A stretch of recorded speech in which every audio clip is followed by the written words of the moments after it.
শ্রীমঙ্গল বাংলাদেশে চায়ের রাজধানী হিসেবে পরিচিত, যেখানের সবুজ চা বাগান আর মনোমুগ্ধকর পরিবেশ মুগ্ধ করে ভ্রমণ পিপাসুদের। আর আজকের ভিডিওতে এমনই কিছু অদেখা অজানা জায়গা নিয়ে আপনাদের সঙ্গে ভিডিও শেয়ার করব। তো চলুন ভিডিওটা আর না দেরি করে শুরু করা যাক। আমাদের যাত্রা শুরু হয় চিটাগাং রোড থেকে এবং আমাদের জনপ্রতি বাস ভাড়া পড়েছিল 550 টাকা নন এসি। আপনারা চাইলে ট্রেনেও যেতে পারবেন, আপনাদের সিট ভেদে ভাড়া পড়বে 275 টাকা থেকে 550 টাকার মধ্যে। ভোর 5টায় বাস আমাদের নামিয়ে দিয়েছিল শ্রীমঙ্গলের চৌমোহনীতে। সেখান থেকে 20 টাকা রিক্সা ভাড়া দিয়ে আমরা চলে এসেছিলাম রিজিক হোটেলে সকালে নাস্তা সেরে নেওয়ার জন্য। এবং নাস্তা সেরে আমরা একটা সিএনজি রিজার্ভ করে নিই, যেটার ভাড়া নিয়েছিল 1500 টাকা।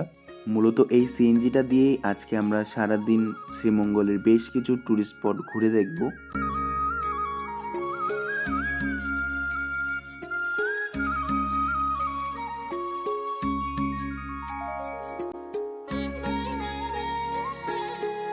আমাদের শ্রীমঙ্গলের প্রথম ভ্রমণ স্পট হলো হরিণছড়ার ঝাউবন। মূলত এটি ঝাউবন নামে পরিচিত হলেও এখানে রয়েছে বিশাল বিশাল পাইন গাছ। শ্রীমঙ্গলের চা বাগান ঘেরা পরিবেশের মাঝে হরিণছড়া চা বাগানের কাছে অবস্থিত এই ঝাউবন যেন প্রকৃতির এক শান্ত আশ্রয়। এখানে আসলেই আপনারা পাবেন নির্জনতার প্রশান্তি, পাখির ডাক আর প্রকৃতির মিষ্টি গন্ধ। আপনি যদি খুঁজে থাকেন প্রকৃতির কোলে নির্জনতা, তাহলে হরিণছড়ার বন আপনাকে নিয়ে যাবে প্রকৃতির গভীর আলিঙ্গনে।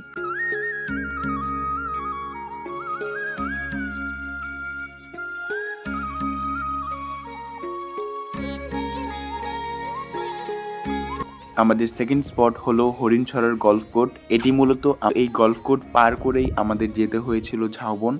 তো এটা আসার পথে পড়ে। চা বাগান আর পাহাড়ে ঘেরা পরিবেশে বিস্তৃত এই গলফ কোর্ট যেন সবুজ কার্পেটের বিছানা।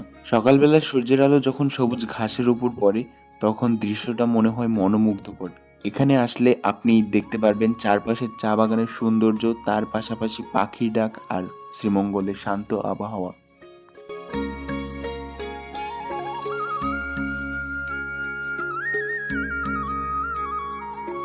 আমাদের পরবর্তী স্পট ছিল মাধবপুর লেক।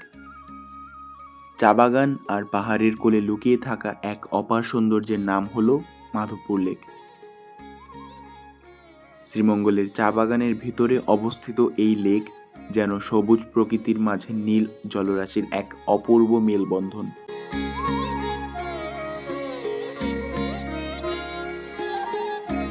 লেকের চারিপাশে ঘিরে আছে ঢেউ খেলানো পাহাড় আর সবুজ চা গাছের সারি, যা মনকে মুহূর্তের মধ্যে প্রশান্ত করে দেয়। আর এরই মাঝে দেখা হয়ে যায় আমাদের সুবর্ণা মাসির সাথে। কিভাবে পানি খাবেন? এই যে একটু খেয়ে রুটি খেয়ে পানি খাবো। খাবার আপনারা? আচ্ছা আপনি খান, আমার দেখি। বাবা হেড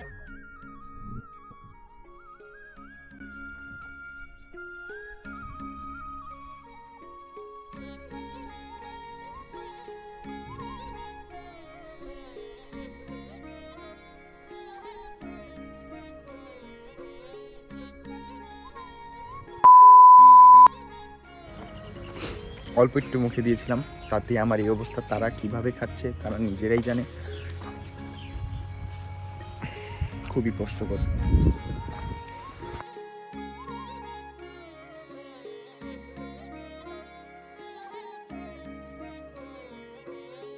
আমাদের পরবর্তী স্পট ছিল লাউয়াছড়া জাতীয় উদ্যান।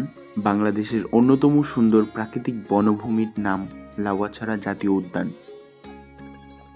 শ্রীমঙ্গল থেকে মাত্র কয়েক কিলোমিটার দূরে প্রায় 1250 হেক্টর জায়গা জুড়ে বিস্তৃত এই উদ্যান যেন প্রকৃতির এক জীবন্ত জাদুঘর। আমরা হালি প্রতি 20 টাকা দিয়ে সেখান থেকে পাহাড়ি কলা কিনে খেয়েছিলাম এবং কলাগুলো ছিল বেশ সুস্বাদু। আর আপনাদের কাছে একটা অনুরোধ, আপনারা যারা কোনো ট্যুরিস্ট স্পটে গিয়ে এই ধরনের অকাজ কুকাজগুলো করে আসেন, দয়া করে করবেন না। এতে আমাদের দেশের সৌন্দর্যই নষ্ট হচ্ছে। আর এই উদ্যানে রয়েছে নানা প্রজাতির গাছপালা, পশু পাখি ও বন্য প্রাণী। আপনার যদি ভাগ্য ভালো থাকে তাহলে দেখে নিতে পারেন বিরল প্রজাতির উল্লুক বা শকুনের মতো প্রাণীও। আর এই আওয়াজটা শুনে আপনাদের অনেকের মনে প্রশ্ন আসতে পারে যে এই আওয়াজটা কিসের।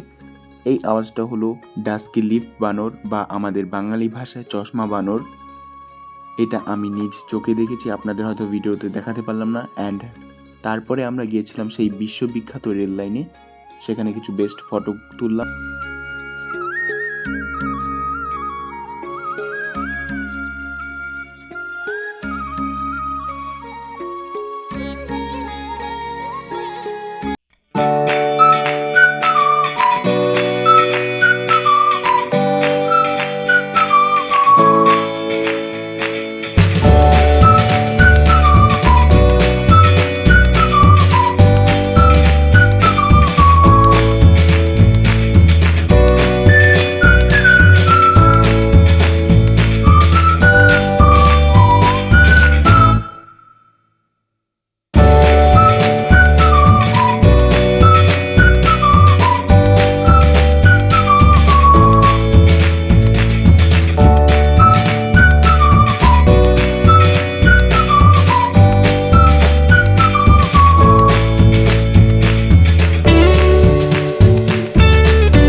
শেয়ার করতে, ভিডিওটা ভালো লাগলে অবশ্যই লাইক কমেন্ট শেয়ার করবেন এবং আমার চ্যানেলটা সাবস্ক্রাইব করবেন।